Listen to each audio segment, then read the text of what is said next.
नमस्कार दोस्तों, कैसे हैं आप लोग। आप सभी लोग के सामने इस वक्त यूजीसी का जो नियम आया है नया, उसकी वजह से बहुत सारी वीडियोस आपके सामने आ रही होंगी और आप सभी लोगों को कुछ चीजों को ध्यान से समझना होगा और जिससे आप अपना एक मत बना सके। देखो, आप लोग को पता है, एक स्टूडेंट, एक जो बच्चा होता है, जब वो पढ़ाई लिखाई करने के लिए पहले जब यूनिवर्सिटी या कॉलेजेस में एडमिशन लेने के लिए तैयारी कर रहा होता है, तो उस वक्त वो फॉर्म भरने से पहले कैटेगरी वाइज जो है उसको एडमिशन्स मिलता है। पहले वो बड़ी मुश्किल से एडमिशन पाता है और अब जो सरकार ने नया नियम बनाया है, या ऐसे लोग जिन्हें हम लोगों ने चुना, और ये चुना इसलिए चुना कि वो बहुत ज़्यादा जानकार हैं और वो एक ऐसे नियम बनाएंगे जिससे सभी को समान अधिकार मिलेगा, पढ़ाई का भी और नौकरी का भी और रोजगार का भी।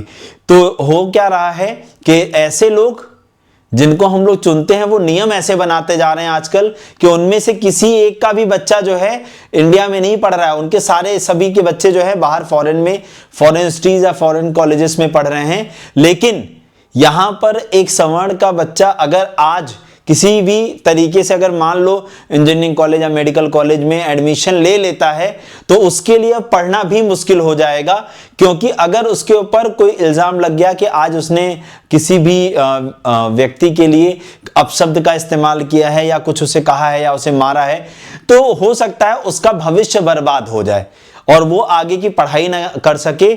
और पता है नियम के अंदर क्या क्या प्रावधान है कि फंड और ग्रांट रोका जा सकता है। मान लीजिए अगर कोई ऐसा बच्चा है जिसने यूजीसी का एग्जामिनेशन क्वालिफाई किया है, नेट का एग्जाम क्वालिफाई किया, उसे जेआरएफ मिल रही है, तो हो सकता है उसकी ग्रांट बंद हो जाए। डिग्री प्रोग्राम पर रोक हो सकती है, हो सकता है वो जिस डिग्री में एडमिशन लिया है, जो पढ़ाई करना चाहता है, वो डिग्री रोक दी जाए और यूजीसी की मान्यता रद्द हो जाए, और जो उसको सर्टिफिकेशन मिलने वाला है कि ये डिग्री है आपकी जो आपने पढ़ाई की है, तो वो भी रद्द हो सकती है। तो यानी इतने कड़े नियम, और इतने कड़े नियम अब जो बना रही है सरकार, वो कहां बना रही है? पढ़ाई लिखाई वाले करने वाले बेरोजगार छात्रों के लिए। अब अगर आप पढ़ाई लिखाई भी नहीं करने देना चाहते हो तो आप चाहते क्या हो? इससे इनकी मंशा ही नहीं समझ में आ रही कि ये करना क्या चाहते हैं। तो आप लोग को पता होगा, जब भी सरकार कोई नए नियम बनाती है तो उसके लिए एक गेस्टी जारी की जाती है, मतलब जो एक सरकारी पत्र होता है उसे हम लोग क्या कहते हैं? गेस्टी कहते हैं। और उसमें साफ साफ लिखा हुआ है, caste based discrimination means discrimination only on the basis of caste or tribe against the member of the scheduled caste, scheduled tribe and other backward class। इन्होंने कहा कि सबको समानता का अधिकार है पढ़ाई लिखाई में यूनिवर्सिटीज के अंदर। और पता है, जब एक टीम गठित होगी, इन्होंने कहा, जैसे मान लीजिए अगर कोई बच्चा आकर के, कोई स्टूडेंट आकर के कंप्लेन करता है कि इस फला बच्चे ने मुझे कुछ कहा है, तो उसे ना गिल्टी मान लिया जाएगा, उसको जो है गिल्टी मान लिया जाएगा, चाहे वो गिल्टी हो या ना हो।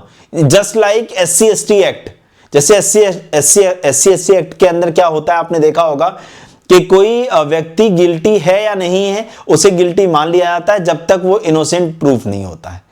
तो इससे क्या होगा, जो बच्चा पढ़ने गया है वो तो डरा सहमा रहेगा। मान लीजिए एक एग्जांपल देता हूं, मान लीजिए मैं और मेरा दोस्त, दो लोग पढ़ाई कर रहे हैं, और मान लीजिए किसी दिन मेरी उससे कोई बहस हो जाती है, तो और वो जाकर के इस एक्ट के तहत जो है मेरे ऊपर केस कर दे, तो फिर मेरा तो जीवन बर्बाद हो जाएगा। और सबसे बड़ी बात यहां पर क्या है कि अगर आप गिल्टी पाए गए तब तो जो पनिशमेंट का प्रावधान है वो पनिशमेंट मिलेगा, लेकिन अगर आप इनोसेंट पाए गए तो जिस बच्चे ने या जिसने आपके ऊपर ये केस डाला था, क्या उसको कोई सजा मिलेगी? उसका कोई प्रावधान नहीं है। बिल्कुल मैं बता रहा हूं, ये SC ST एक्ट की तरह ही है। अगर आप गिल्टी पाए गए तो आपको पेनाल्टी होगी, और अगर आप इनोसेंट पाए गए तो उसका क्या, जो आपका इतना साल बर्बाद हो गया, उसकी भरपाई कौन करेगा? उसके लिए नियम क्यों नहीं है? अगर आप नियम ही बना रहे हैं तो नियम को पूर्ण बनाइए ना, कि अगर कोई किसी के ऊपर इल्जाम लगाता है और वो इल्जाम साबित होता है तो उसे सजा मिलेगी, बिल्कुल तय है। लेकिन अगर वो इल्जाम साबित नहीं होता है, वो इनोसेंट पाया जाता है, निर्दोष घोषित होता है, तो उसको भी तो सजा हो जिसने उसके ऊपर केस किया था। और ऐसा एक वाकया हुआ है कि SC ST एक्ट के तहत एक लड़की है, एक उदाहरण है, एक लड़की है, वो 42 से 46 लाख रुपए कमा चुकी है ऐसे। तो ऐसे ऐसे हमारे सामने जब उदाहरण हमारे सामने हैं, तो फिर हम अभी भी क्यों नहीं जग रहे हैं और हम ऐसे नियम क्यों बना रहे हैं जो हमारे लिए और परेशानी का सबब बनेंगे।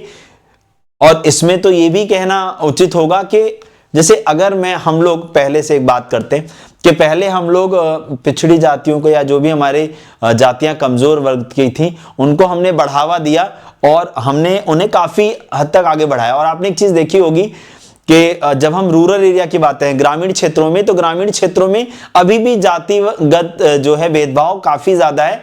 बट क्या शहरों के अंदर ऐसा है? आप शहरों के अंदर पढ़ाई लिखाई कर रहे हैं, आप रोजगार कर रहे हैं, आप बताइए कहां? मुझे तो लगता है कि मैं और मेरे बगल में कौन की कास्ट का व्यक्ति बैठा है, मुझे क्या फर्क पड़ रहा है उससे।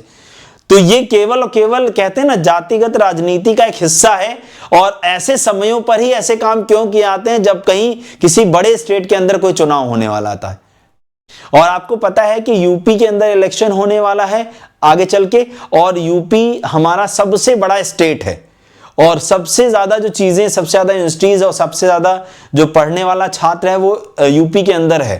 तो इस वजह से ये सारे काम किए जा रहे हैं। अब मुझे तो समझ नहीं आ रहा है कि क्या जरूरत आन पड़ी थी कि हम यूजीसी के नियमों में भी परिवर्तन करें।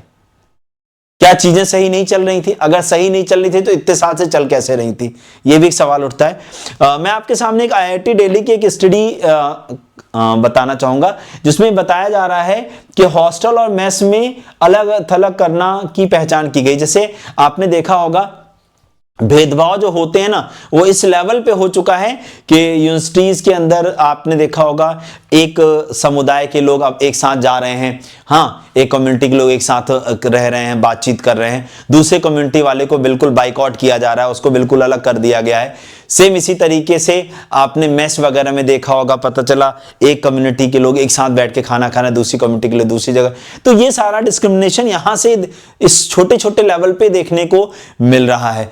तो अगर आप सबको इक्विटी का अधिकार देना चाहते हैं, भैया सबको इक्वलिटी मिले, तो आपने जब ये टीम गठित की, आपने कहा कि इन सब की सुनवाई करने के लिए एक टीम गठित होगी और उस टीम का हिस्सा होंगे ओबीसी कैटेगरी के कैंडिडेट। देखो वो जो टीम बनेगी उस टीम का हिस्सा कौन होगा? SC category candidate, ST category candidate, एक ओबीसी कैटेगरी कैंडिडेट होगा और एक फिजिकली चैलेंज्ड कैंडिडेट होगा। लेकिन उसमें जनरल कैटेगरी का कोई भी व्यक्ति नहीं होगा। तो आप समानता की बात कर ही कहां से रहे हैं? अगर आप समानता की बात कर रहे थे तो आपको इस टीम के, इस कमिटी के अंदर एक जनरल कैटेगरी का व्यक्ति भी तो रखना चाहिए था।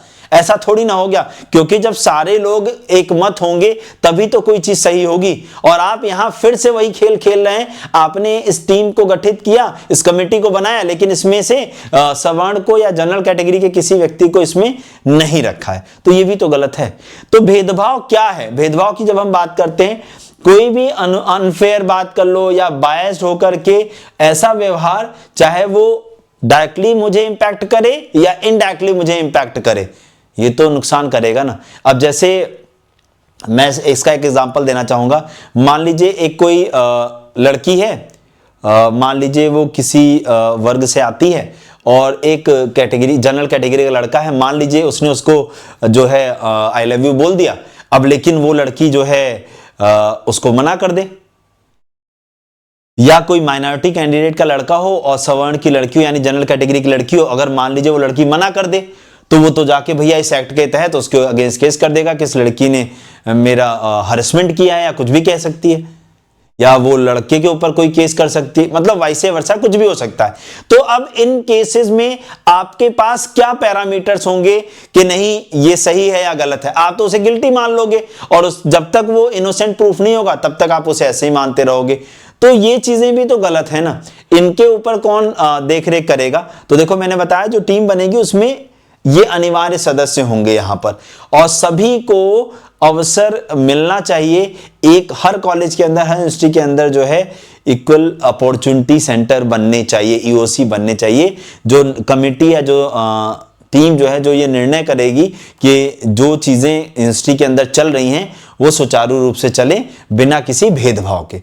ठीक है, तो जवाबदेही तय भी होगी, जिससे जैसे कहते हैं ना, जितने भी हमारे कॉलेजेस हैं उसमें जो वाइस चांसलर्स हैं या जो वहाँ पर प्रिंसिपल्स हैं, उन सब लोगों को अब जो है बढ़ चढ़कर हिस्सा लेना होगा। और मैं यहाँ पर एक बात और मानता हूँ कि सभी को क्यों ना हम लिटरेट करें, पढ़ाएं, जागरूक करें हर चीज के बारे में। जब हम यूनिवर्सिटीज के अंदर जागरूकता फैलाएंगे, फॉर एग्जांपल जैसे हम लोगों ने जब SC/ST एक्ट आया तो हमने जागरूकता फैलाई, हमने बताया कि SC/ST एक्ट के अंदर क्या क्या चीजें होती हैं। और आपको पता होगा SC/ST एक्ट के अंदर बहुत सारे लोग ऐसे हैं जिनके ऊपर गलत इल्जाम लगाया गया और वो गलत साबित भी हुआ, लेकिन उसके बाद कोई आगे की कार्रवाई नहीं है। तो कृपया करके मैं ये कहना चाहूंगा कि इसको इसके ऊपर निर्णय ध्यान से लिया जाए। और आपको एक जानकारी दे दूं कि सुप्रीम कोर्ट में इसके अगेंस्ट एक रिट भी दायर कर दी गई है, जिसमें ये कहा गया है कि ये नियम में बदलाव की जरूरत है, ये नियम सही नहीं है। तो क्या है वो नियम, उसमें क्या क्या बदलाव हुए हैं, उन सारी चीजों के ऊपर भी मैं लेकर चलता हूं। तो देखो, जैसे यहां पर बताया मैंने कि इस नियम के अंदर परसेप्शन, अगर आपको गिल्टी मान लिया जाएगा, अगर आपके ऊपर किसी ने शिकायत की आपके अगेंस्ट, तो आपको गिल्टी मान लिया जाएगा जब तक आप जो है इनोसेंट प्रूव नहीं होते हैं, ठीक है ना। और उसके बाद अगर मैं बताऊं तो किसी तरीके की उसके बाद में भरपाई नहीं है। अगर आपका भविष्य खराब हो गया तो भविष्य खराब हो गया। बिना सबूत के दोष की धारणा, झूठी या दुर्भावनापूर्ण शिकायतों के लिए कोई सजा नहीं। अस्पष्ट और अपरिभाषित शब्द जैसे निहित भेदभाव, अगर मान लो कोई गाली गलौज कर ले तो क्या आप उसको दुर्व्यवहार मानोगे? भैया हो गया दो दोस्त आपस में, मैं और मेरे दोस्त बहुत जिगरी थे, लेकिन मैं जनरल कैटेगरी से, वो दूसरी कैटेगरी से, कल को मैं उसको कुछ बोल दूं गुस्से में तो भाई साहब वो तो जाके इस एक्ट के तहत मेरे अगेंस्ट केस कर देगा और फिर तो मेरा गया भविष्य बर्बाद, ठीक है ना। अपरिवर्तनीय मानसिक, सामाजिक और अप्रतिष्ठा संबंधी नुकसान, बहुत सारी चीजों के ऊपर मतलब इंपैक्ट डालेगा ये। ऐसा नहीं है, लोगों के अंदर दूरियां आएंगी। अब हम अगर ये कह रहे हैं ना कि हम भेदभाव कम करना चाह रहे हैं ना, आप भेदभाव और बढ़ा रहे हैं, इससे भेदभाव और बढ़ेगा, कम नहीं होगा। हाँ, नई गाइडलाइन के तहत अब इंस्टीट्यूट और यूनिवर्सिटी को इक्विटी कमेटी बनानी होगी जिसमें SC/ST, OBC, PWD, physically challenged और महिलाओं के प्रतिनिधि शामिल होंगे, एक महिला प्रतिनिधि भी शामिल होगी। नई गाइडलाइन में जाति आधारित भेदभाव को स्पष्ट रूप से परिभाषित किया गया है। डिसेबिलिटी को भी डिस्क्रिमिनेशन के आधार में शामिल किया गया है। मतलब कोई फिजिकली चैलेंज कैंडिडेट को कोई कुछ कह देता था ना कि, तो वो वाली चीजों को भी यहाँ पे ध्यान रखा गया है।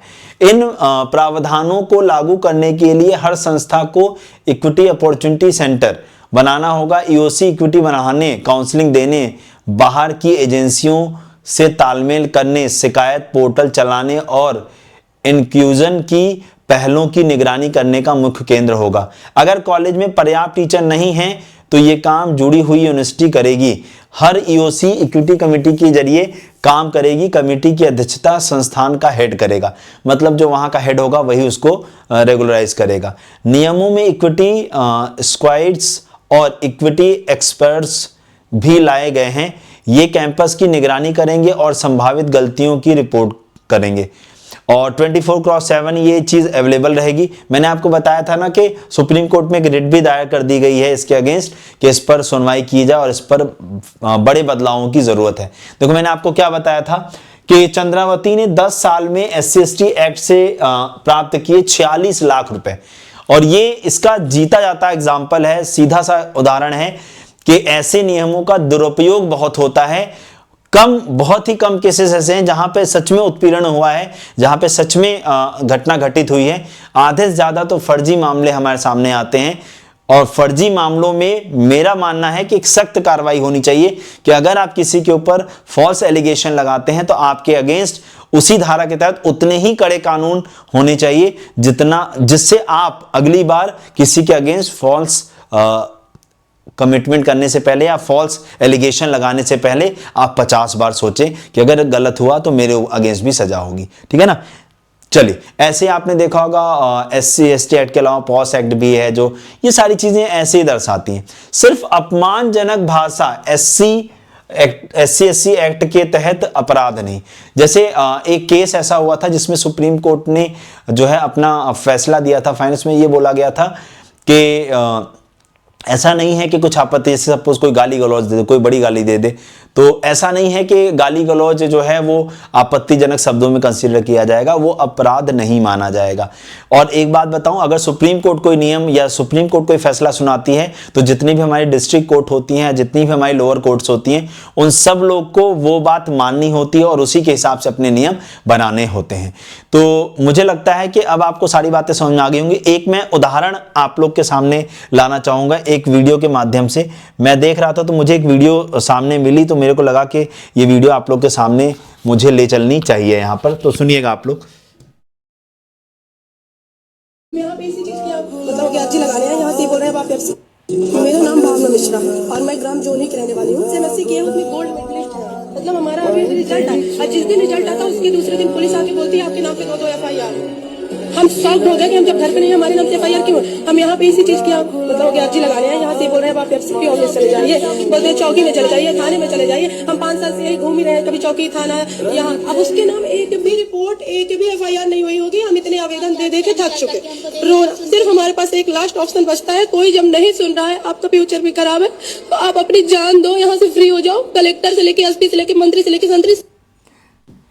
अब बताइए, इस बच्ची ने बहुत बड़ी बात बोली कि सोचिए गोल्ड मेडलिस्ट है ये बच्ची, हाँ, सवर्ण परिवार से आती है। अब इसके अगेंस्ट इसे नहीं पता कि किसने किस भावना से SC/ST एक्ट इसके ऊपर लगवा दिया। अब ये चक्कर काट रही है कई सालों से, लेकिन कहीं पर किसी प्रकार की कोई सुनवाई नहीं है। तो कृपया करके सरकार ऐसे नियम ना बनाए जिससे होनहार बच्चों का भविष्य खराब हो। तो आप सभी लोगों से मैं ये जानना चाहूँगा कि आप UGC के नए नियम के तहत क्या सोचते हैं? क्या आपको लगता है कि ये नियम लाने की ज़रूरत है? पहला सवाल मेरा। दूसरा, क्या इससे सरकार भेदभाव खत्म कर पाएगी? तीसरा, क्या आपको ऐसा नहीं लगता कि सरकार हमें फिर से लड़ाना चाहती है? आपके क्या विचार हैं? आप मुझे इस वीडियो के नीचे कमेंट करके ज़रूर बताइएगा और हमारे साथ ज़रूर जुड़िएगा। चैनल को सब्सक्राइब कर लीजिएगा ताकि आपको ऐसे जो भी मुद्दे आएँ मैं उसके तहत आप लोग के साथ डिस्कशन कर सकूं।